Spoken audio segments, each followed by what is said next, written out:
Following program is sponsored by Adams Financial Concepts.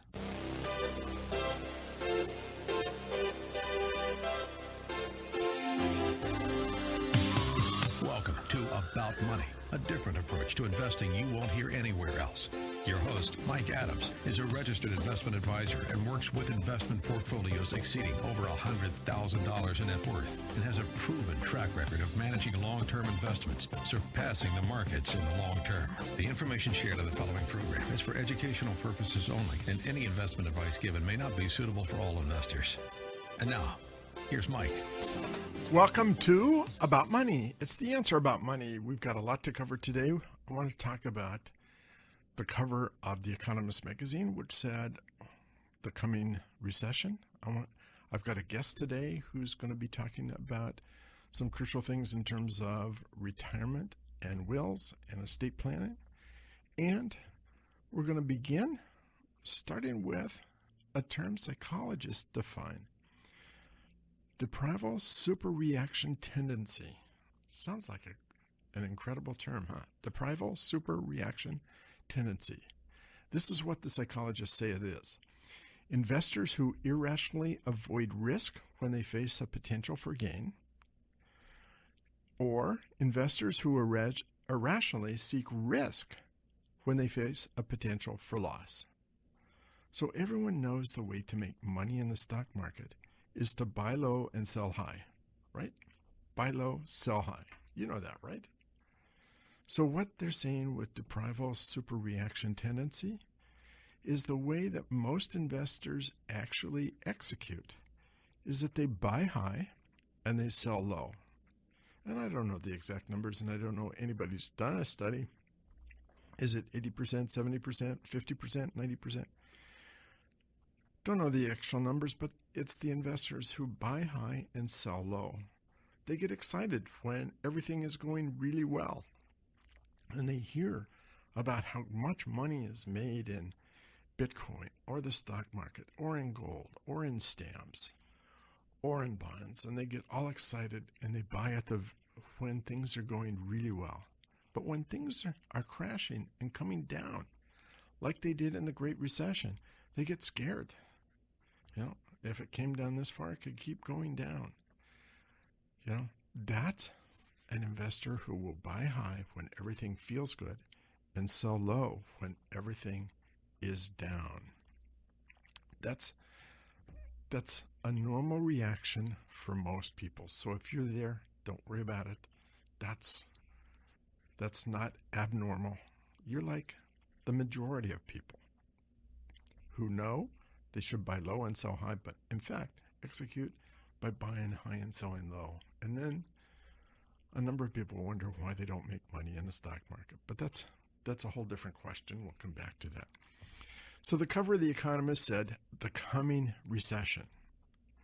And I don't believe that it's imminent, but we're closer today than we were last week. And last week we were closer than the week before. And even if a recession hits, I don't believe it'll derail the supercycle. I've been talking about the supercycle. We're going to revisit that again today, just to give you the mile-high view of where things are going. But things have really begun to change in 2018. And I believe that we still have a long way to go. John Templeton, one of the great investors from 1954 to 2000, ended up making $1 billion in investments. He said that secular bull markets are born on pessimism, they grow on skepticism, they mature on optimism, and they die on euphemism. Stock markets do not die of old age. Begins to worry people when the stock market's been going for over 9 years from the bottom, and we've come almost fourfold. But just because we're this old, and just because we've come this far, doesn't mean everything's coming to an end. We could well have a recession, and a recession that could really end this secular bull market. I believe, as I've talked about before, that the way this is end will not be on a great recession, but with high inflation.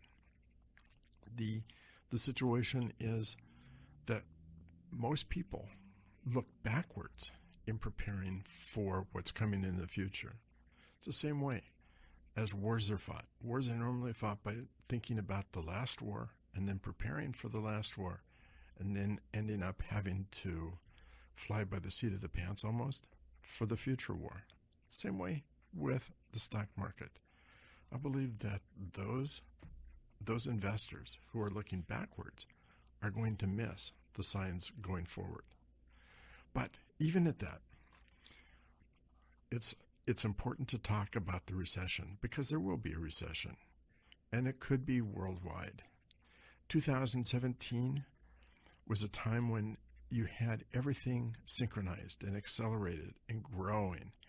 Every major country, with the exception of the UK, which was going through Brexit, you had global trade was surging, America was booming, China was, the deflation that they had experienced was quelled, and they were beginning to show signs of inflation. The Eurozone was positive. Everything looked really good. But in 2018, things have begun to look different. Global growth is slowing. Global growth was projected to be about 3.9% this year. It's slowing to 3.7%. The U.S. is raising interest rates. And what that does is it increases, all things being equal, it increases the value of the dollar compared to other currencies.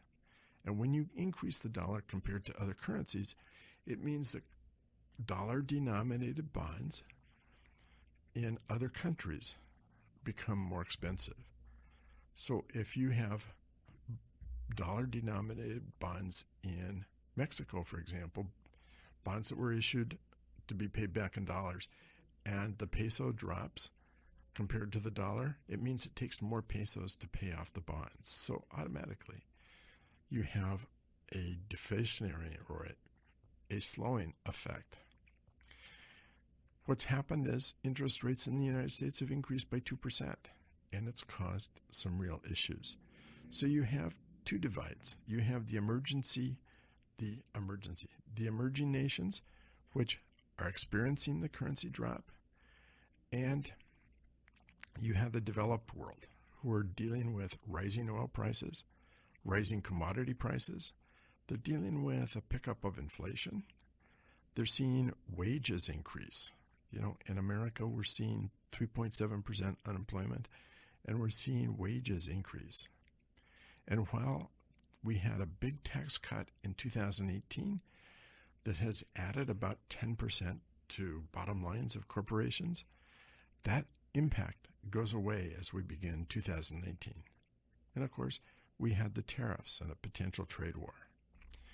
So we have a secular bull market that happened from 1982 to 2000. During that time, the Dow went from 1,000 to 11,700. That's almost a 12-fold increase. But yet, during that secular bull market, we had recessions in 1991, we had recessions in 94. So recessions, just in and of themselves, are not enough to derail an entire bull market. The 1990s were the longest period of growth in American history. Think about that. The 1990s were the longest period of growth in American history, and yet the 1990s had two recessions, 1991 and 1994. So as we go forward, the other thing to think about if we have a recession is that, and it was pointed out in the Economist article, that politics will play a much larger role this time.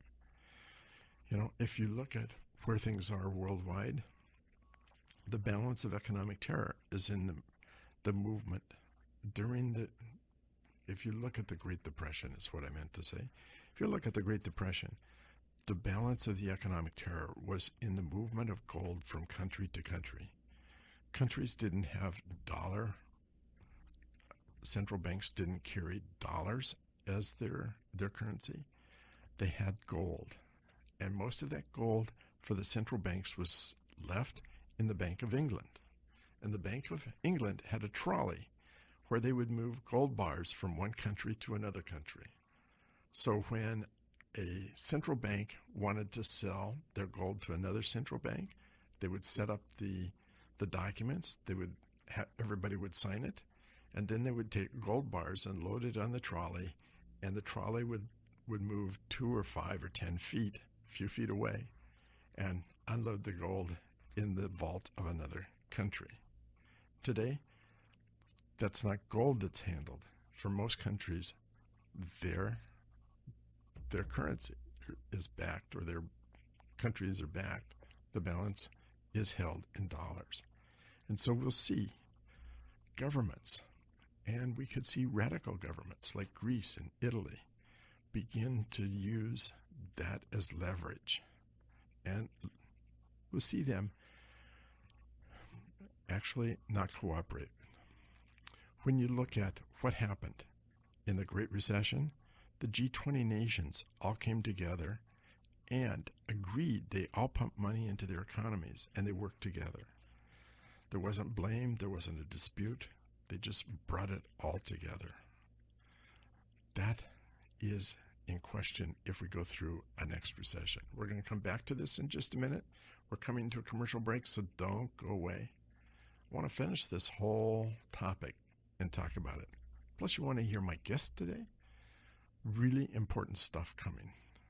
And I'll talk about the super cycle and the 1 mile high view, why I think a recession is just a small setback. Don't go away.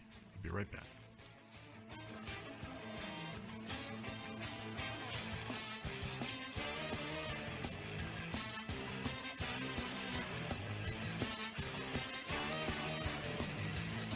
More about money coming up with Mike Adams on AM 1590, The Answer. For more information, click on adamsfinancialconcepts.com. About Money continues. Remember the website, adamsfinancialconcepts.com. Here's Mike. So I've been talking about what happens if we have another recession. And I just finished talking about what happened with the Great Recession. The G20 nations all came together. They all agreed.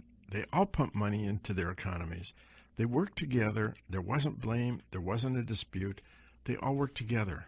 Today, the issue is that you have some radical parties that are controlling governments.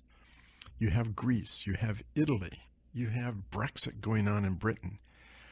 It's a question is, during the next recession, whether everyone will work together or whether they'll try to battle it out. Whether they'll try to put on tariffs, whether they'll start trade wars, all those things. Instead of pumping money into the economy, you'll have those countries that try austerity. Early when I was doing these programs, I talked quite a few times about the example of England and France in the early 1700s. Both countries had come through a number of wars. France had come through 2 major wars and 3 minor wars, and was essentially broke. George I, the King of England, had also experienced that. The countries are broke. For England, they chose the example of austerity. Instead of pumping money into the economy, they simply cut their spending. For Louis XIV, who I call Louis XIV, Louis XIV pumped money into the economy. The French economy actually went into good times. Times that were so good that Versailles was built, that they went on to a time in which a number of French aristocracy lost their heads over the whole thing. The French Revolution happened. In England, by adopting austerity, it took decades for them to get back to a solid growth. So the question is, in the last Great Recession, everyone worked together to pull out. Will that happen the next time? I don't know. And there's another risk as well. There's one which I think is a higher probability, and that's that our country and a number of other countries will look at what we did in the Great Recession, decide that we need to pump a lot of money into the economy, and that results not in bringing the country out of a recession, but it puts something together that looks like the 1970s. William McChesney Martin was the head of the Fed from 1951 to 1970. Appointed by Truman, he served under Truman, he served under Eisenhower and Kennedy and Johnson, and in the beginning under Nixon. He had been educated at Yale, not in finance. He was educated in economics, and he went to work for A.G. Edwards, went to work for the New York Stock Exchange, had a seat on the exchange. His focus was really regulation of the stock markets. And in 1969, as the economy was heating up, he started to tighten money, started to take money out of the economy. But that was the beginning of a recession. Nixon, afraid that he was going to lose the election in 1972, appointed Arthur Burns. Burns had graduated from Columbia. He taught at Rutgers from 1927 to 1944. He'd experienced the Great Recession, as had Martin. His expertise was in business cycles, and he had a reputation that he was influenced by politics. Instead of continuing the policy of tight money, he started to push expansion because a recession was underway. And what we ended up, if you lived through that time, you remember we ended up with stagflation. We ended up not only with a recession, but with inflation where long-term bond rates went as high as 17%. We now exist with a head of the Fed who's not an economist, he's an attorney, and his specialty is investment banking. My feeling is we could go into a very high inflationary time. We live in a time in which from 2009 to 2017 was a time of low growth and low yield environment. We were recovering from the Great Recession. The Fed was pumping money into the economy. They did the quantitative easing 1, 2, and 3. Interest rates were low, commodity prices were low, labor costs were stable, inflation was low, and all of that was the same in worldwide. In fact, interest rates in some countries were negative. You had to pay the country to own their bonds. Times have changed with 2018. Growth has picked up. We're living in a higher growth, higher yield time. The Fed is raising rates. We've gone up 2% in the last couple of years. And unemployment is low. In the United States, we're at 3.7%. We're seeing wage rates increase. We're seeing commodity prices increase. We're seeing an uptick in inflation. We're also dealing with the tariffs. We're dealing with currency risk in the rest of the world. And it's having a worldwide impact. Add all that to the fact that the odds are that the House will be controlled by the Democrats, maybe the Senate as well. And they will slow down the changes that are going on and could get involved in impeachment. All those things are weighing on the markets. Will we face a recession? Probably. Will the impact be very negative? I would hope not. Will it be like 91 or 94? We'll have to see. There were economic setbacks in the strongest growth periods of our history. In my opinion, the most likely result is that we will go through recession, it'll recover, we'll continue on the super cycle, and still have a very good stock market for a number of years to come. History doesn't repeat, but it rhymes. The idea is to prepare for the worst and hope for the best. That's what this program is about as well, to prepare you for the worst and even hope for the best. I want to introduce my guest today. We're going to change the topic really completely. We're going to talk about estate planning. My guest is Rachel Bender of Bender Law. Welcome to the program, Rachel. Thank you so much for having me. So let's talk about your background. Let's begin there. Mm-hmm. Okay, so I was born and raised south of Houston in Texas and raised by my grandparents. Went to the University of Houston, obtained my bachelor's degree, and then I moved to Seattle a handful of years ago, about 6 years ago, and attended Seattle University where I got my Juris Doctorate. And about a year after I graduated, opened my practice, which is Bender Law, and I've been focusing primarily on estate planning and family law. There are other areas such as general civil litigation and employment law, but estate planning is certainly my bread and butter. So let's start with the very basics. Okay. Start with a will. Okay. Well, if you don't mind, I think that generally kind of giving a definition of estate planning and diving into a will. So what is estate planning? Estate planning is the process of anticipating and arranging for, one, the management of your estate during your life, and two, the distribution of your estate after your death.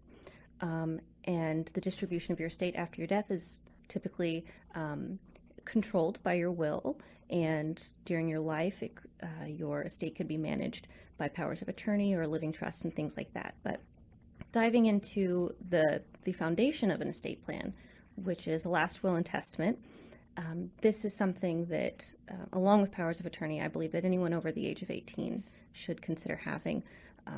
And a last will and testament, it generally, of course, provides instructions for who will be in charge after you pass away, and who will inherit your estate. It also provides provisions for who would be guardians of your minor children, which is extremely important.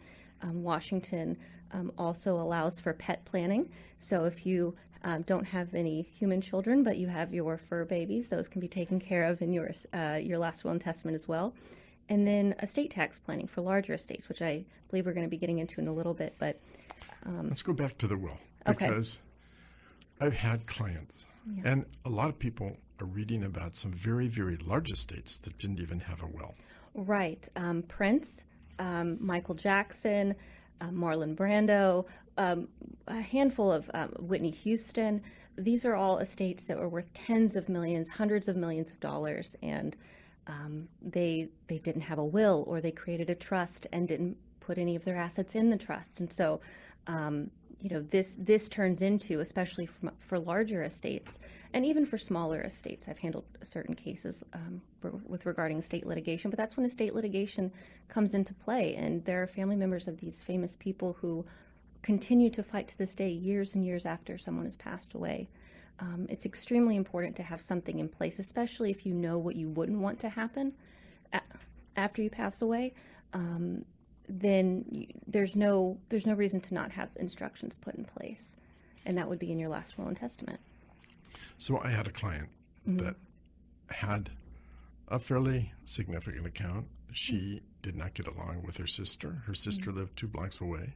She had health problems. And in that whole process, the one thing she didn't want to do was to leave her money to her sister. And from the very beginning, we kept saying, you need a will. And she kept saying, oh yeah, I know. It's the kind of thing that a lot of people don't want to deal with, because it's dealing with the thought that you're going to die someday. Absolutely. Which we all are. Right. But it's one of those issues which a lot of people don't want to deal with. And she didn't deal with it. So year after year after year after year would say, you need to do a will. We need to do a will. You should talk to this person. You should talk to that person. We gave any number of referrals. But then one day in August of last year, she passed away. There was no will, and everything went to the person she was really adamant she did not want it to go to. Absolutely. A will prevents that. Absolutely. In the state of Washington, there's a statute that specifically dictates who would be your beneficiary should you pass away, as well as who would be in charge after you pass away. So if you absolutely know, like your client, that you don't want certain things to happen, then we're gonna come back and talk about estate planning as well, so don't go away. We've got a lot to cover. We'll be right back after the commercial break.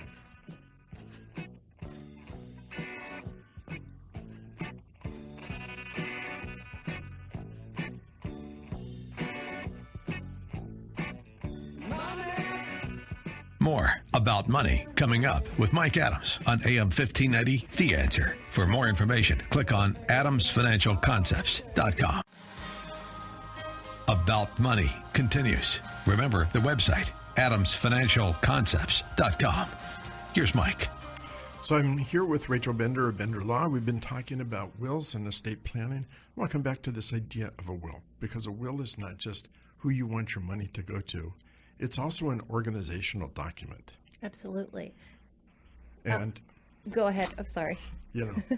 it seems like it's one of those things in which if you can designate who you want certain things to go to, it's not just about the money. Right. It's about the grandfather clock or the cuckoo clock. Oh, and it's about absolutely. the porcelain figures and the collection of depression glass and all those things Right. which go into a will. You can designate who you want everything to go to. Absolutely. All the sentimental items, the family heirlooms. That is absolutely, other than providing for children or grandchildren, addressing the family heirlooms is probably the most common. Again, talking about minor children, having guardianship provisions for minor children, pet planning, and things like that. But similar to financial planning, there's an aspect of preserving what you have created in your estate and what you've accumulated throughout your life, and ensuring that is passed to your family members or friends or charitable distributions. I mentioned the designation of porcelain figures because I did have a client who passed away, and there were a couple porcelain figures which probably could have been replaced for less than $1,000, and it was a fairly significant estate. But they had real sentimental value, and it ended up the two of the children almost went to court. Oh my goodness! Would have spent thousands of dollars for these porcelain figures, which were worth not very much at all. They had sentimental value. Right. All that can be taken care of in a will. Absolutely. Another piece to estate planning is the estate litigation that I referenced before, and no one thinks that it's their family that would be fighting over things, and so I'll just leave it to the kids; they'll figure it out. And I say, no, don't leave it up to them. Make it easy on them. Let's figure out who would get this porcelain, and maybe the grandfather clock will go to the other child or the other sibling. It's very important because the years of built up family issues come out, especially when older parents pass away, and the adult children are left to address what mom and dad or their parents had established throughout their life. And so I always advise clients, get specific. We'll provide for them. And it's a grieving process. Everyone's certainly. already in a grieving, very highly emotional process. Absolutely. And then when things don't go quite right, Right. it, Right, and there, if there was one sibling who was closer to one of the parents, that parent passing away is going to have a significant impact, and there's always that one family member that everyone is a little worried about when someone passes away, and so and I've had clients who say working on mom and dad's estate is and handling the administration is going to distract me from my grief. And those are fantastic. It's a fantastic situation to hear because that's how they're addressing it. But the majority of the time, leaving your adult children who end up in some situations being my clients with an unorganized, for lack of a better term, mess. That's the last thing that your family needs to be dealing with in time of grief. It should be as organized and straightforward as possible so that they can just focus on family at a really difficult time. So let's move on to estate planning because we've been talking about the basic, the will. Right. But estate planning is also really important. Right. The estate tax planning? Yes. Is that what you're referring to? Yes. The estate tax planning comes into play in the state of Washington. If you're a resident of the state of Washington, this is where your estate exists. We are one of a handful of states that has estate tax, and that doesn't come out of the pocket of your beneficiaries necessarily, but if there are estate taxes due after someone passes away, that would be typically paid prior to beneficiaries receiving any assets, any of their inheritances. And so in Washington, there's an exemption amount that is this year, it goes up a little bit every year, but this year it's $2,193,000 per individual. So if an individual passes away and they had a $3 million estate, that difference between the $2 million and change and $3 million is going to be taxed somewhere between 10 to 20%, and there'd be another flat tax on top of it. And in some situations, this is $250,000, $500,000 on up. It could be several $1 million of taxes depending on how large your estate is. And there is certain planning that you can do, certain provisions in your will that can stipulate, and this is typically handled between registered domestic partners or married couples. There are certain provisions that you can provide in your last will and testament that dictates how the surviving spouse would receive their deceased spouse's portion of the community property, because we are a community property state. And then after that surviving spouse passes away, significant amount of assets would have been preserved if proper estate tax planning had been drafted into the last will and testament of both spouses. And then in many situations, you can minimize or even eliminate the possibility of estate taxes being imposed on someone's estate, which is significant. You've worked so hard to create this estate, your life's work, your savings. You've worked with a financial advisor to preserve all of these years, and being able to pass that along to future generations and allow them to continue to grow the wealth in the family is important. So there's a lot of questions about trust. Absolutely. And, my mother lived in a community where once a month or once every few weeks, someone would come around and talk about trust and convince people that even if your estate was worth $3, you needed a trust. Right. And I'm exaggerating, but there Right. was all this push. At what point does someone really need to talk to you about a trust? So there are revocable living trusts, which are great tools. It's a great tool for a number of reasons.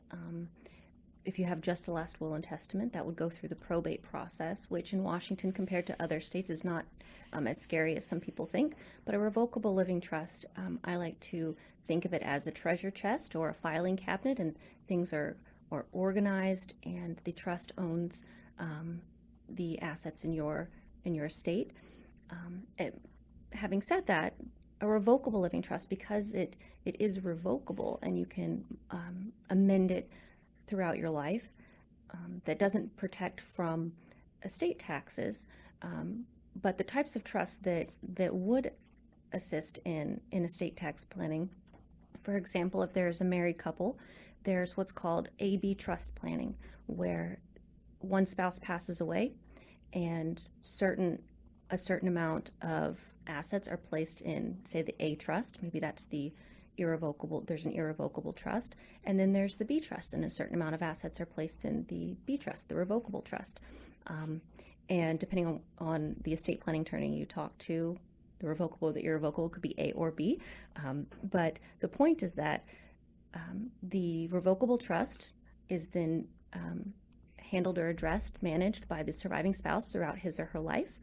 And that's very similar to or identical to a standard revocable living trust. The irrevocable trust is there's someone else that would be trustee and assists in managing it, and the surviving spouse can live off that income.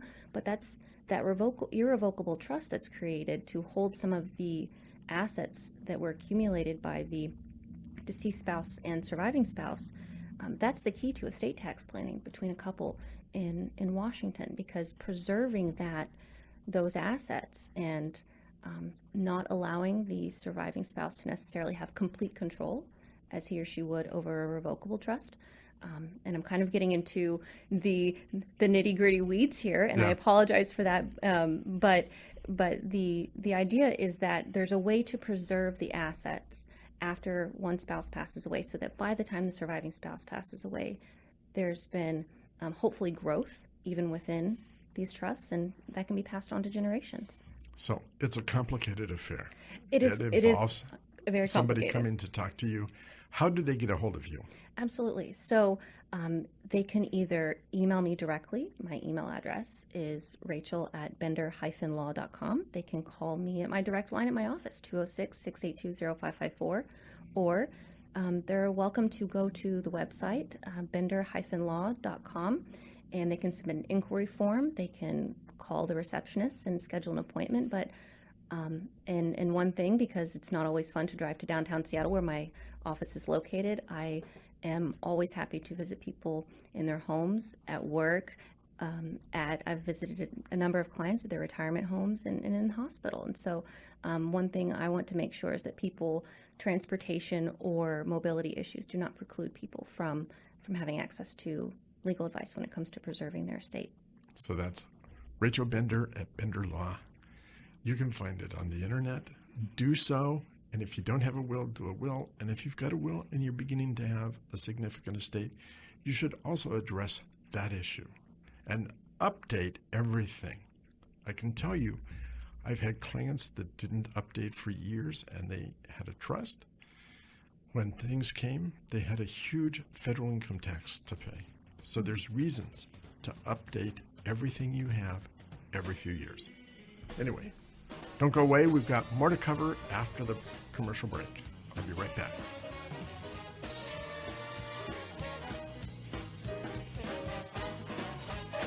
More about money coming up with Mike Adams on AM 1590, The Answer. For more information, click on adamsfinancialconcepts.com.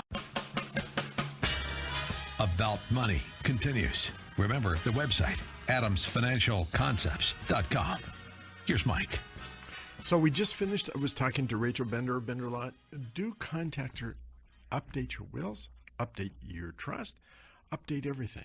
Had a client whose information was wrong. They put the IRA into a trust, and when the person died, they owed 35% tax on the money that was dispersed to the children. Don't do that. But talking about retirement planning, I've done a series on financial planning, and very often financial planning doesn't work because there's incorrect math assumptions. The market is irrational, not rational. It doesn't allow for black swans, outliers, and unrealistic assumptions. Most retirement planning was the assumptions, and the framework was developed in the 1970s and 1980s, and times have changed. Times have very much changed. When my father was preparing for retirement, he planned to retire at 62. He actually passed away 4 months before that. But at the time he passed away, he had an option of a 5-year annuity when he retired. 5 years, because most people didn't live much beyond 65. Today, for people that are reaching age 65, every year the expected life expectancy, or the life expectancy, is increasing 3 months. So if you turned 65 this year, you can expect to live 3 months longer than if you'd turned 65 last year. The idea, I think, to prolong your life is just to turn 65 every single year. But I mean, okay. So retirement planning also, I have a spreadsheet if you're really thinking about retirement planning, to think about what you need. In the 70s and the 80s, the feeling was you needed to replace 80% of your income. Today, it's significantly higher. When you think about it, and when you think about retirement, you're replacing something that took up a quarter to a third of your life. You know, that's the time you spend working. And suddenly you have all that free time. How you fill that free time will very often cost more money. Some people are finding, and we're seeing people who retire needing 130%, not 80%, but 130% of their pre-retirement income. It's not a question of you your money outliving you. You want to make sure that your money does outlive you and that you don't outlive your money. Anyway, enough of that. February 3rd, 2012, I did a radio program. The Dow had reached 12,863, and there'd been a report that had been done in November of 2011 by Standard Chartered Bank of the UK. I talk about this every 3 months, every 4 months, because it's important to understand. It's important to have the mile-high view of where we are in this process. You can listen to any number of people who start saying, we've been in this market for 9 years and it's the longest bull market on record and things are going to crash and things are going to go down. You can listen to that and get worried and do the wrong thing. Standard Chartered Bank gave us a mile-high view of where things are going. I believe in this very strongly. I think that the probability of it being correct is very high. And it looked at super growth cycles, times at which worldwide GDP grew at a faster rate than average. The first cycle began in 1870, lasted for 43 years until 1913. It was driven primarily by the industrialization of the United States.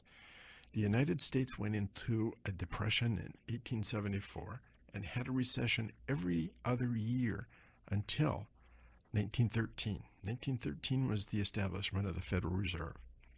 But from 1874 to 1913, think about it. It was like 2008 every single year. 30 years like that. So there was no bailout. It was a very painful time. But during that time, we switched from being an agricultural nation to an industrialization. We became the industry leader in the world. It was to take us to the leadership position in the world. Prior to that time, the UK, France, Germany, those countries had dominated the Western world. China had dominated the Eastern world. Beginning in that first cycle, the United States emerged as the world leader. The second cycle, 1945 to 1970, 35 years it lasted. It was driven by the reconstruction of Europe and by Asian exports and by decolonization. Those European countries had colonized Africa, that colonized Southeast Asia, that colonized Australia. That all decolonized, and you rebuilt Europe. It was a benign business cycle time, but there was huge growth in the wealthy countries like the US and the UK and France and Germany. Think about that time. The GIs came home from the war. They built houses. They built the infrastructure. In the US, we built the interstate highway system. We began to build airports, and we began to travel by airports.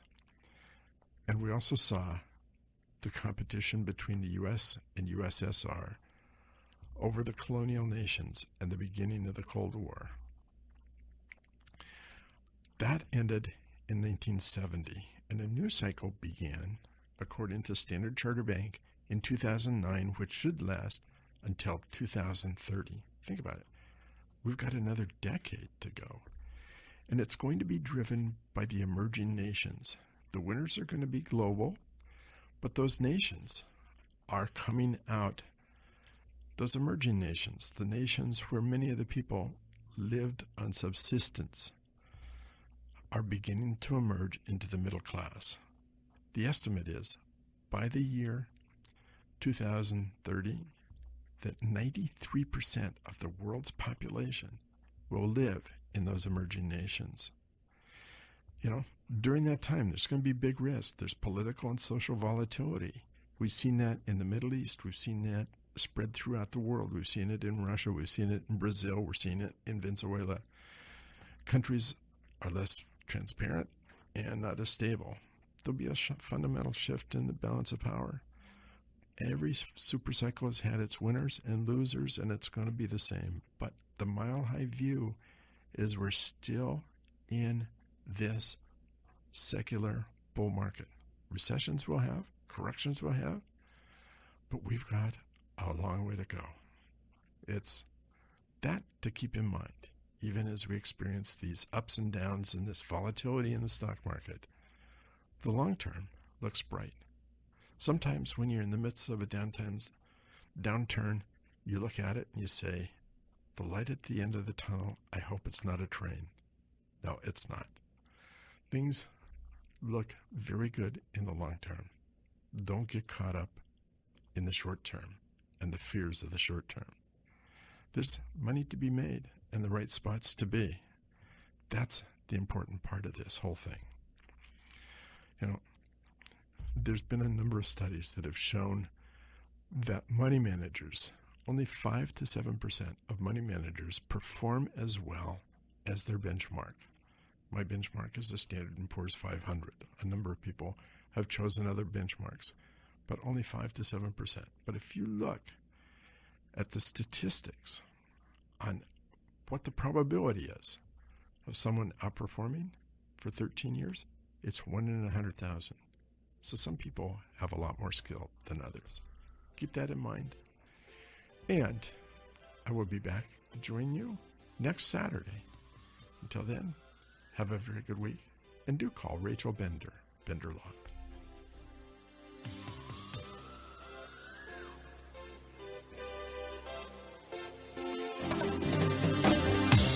Listening to About Money with Mike Adams, a registered investment advisor. If you'd like more information about what you heard today, or about Mike's investment philosophy and strategy, or if you'd like Mike to evaluate your own portfolio, click on adamsfinancialconcepts.com. That's adamsfinancialconcepts.com. The information shared on the preceding program was for educational purposes only, and any investment advice given may not be suitable for all investors. Join us again next Saturday at noon for more About Money with Mike Adams here on AM 1590. The Answer. The preceding program was sponsored by Adams Financial Concepts.